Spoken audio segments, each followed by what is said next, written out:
So let's pick up where we left off in the last video that I dedicated to this Venom series, where we have the Grendel has been brought back, this gigantic symbiote dragon. It's destroying the city, and we have Venom standing on top of a building thinking, how the hell I'm going to take this thing down, when he gets attacked by Miles Morales' Spider-Man. So we get a brief little skirmish between both characters because Miles Morales thinks that the Venom that he's seeing is the same one from the Ultimate Universe, the one responsible for his mother's death, but they're able to clear that up pretty quickly.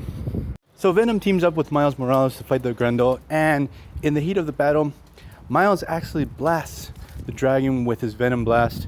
That sounds super redundant, but that's how it went down, and it actually hurt the beast. And what happens is that this actually awakes Knull.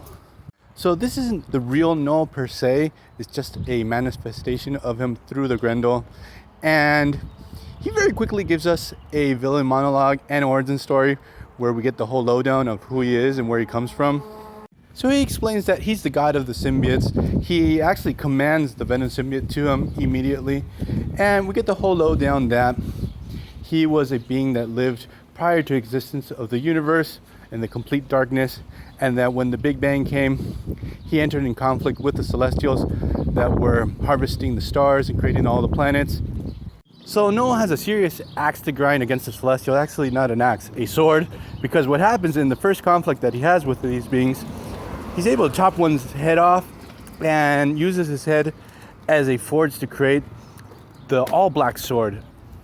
You know, I feel like there was a missed opportunity in this story because he chops off the Celestial's head, and this could have been a really cool origin to where Nowhere comes from. So that aside, Knull with his sword goes across the cosmos trying to destroy all of creation, destroy everything the Celestials have done. So we have Knull on this crusade, destroying everything relative to the Celestials. In one of his battles, he falls to a planet, and his sword, all black, gets stolen by Gore, who's going to become, obviously, Gore the God Butcher, a serious pain in the ass for Thor.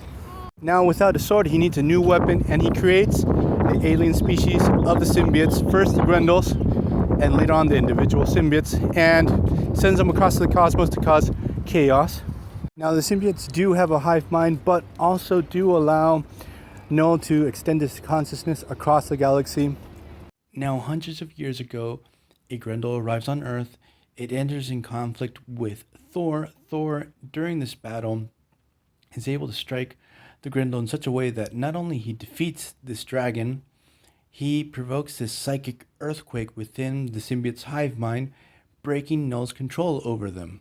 So once their link is severed with Knull, they rebel against their master, and what we discover is that the planet Clintar is actually millions upon millions and millions of symbiotes all bunched together, trapping their master in the middle.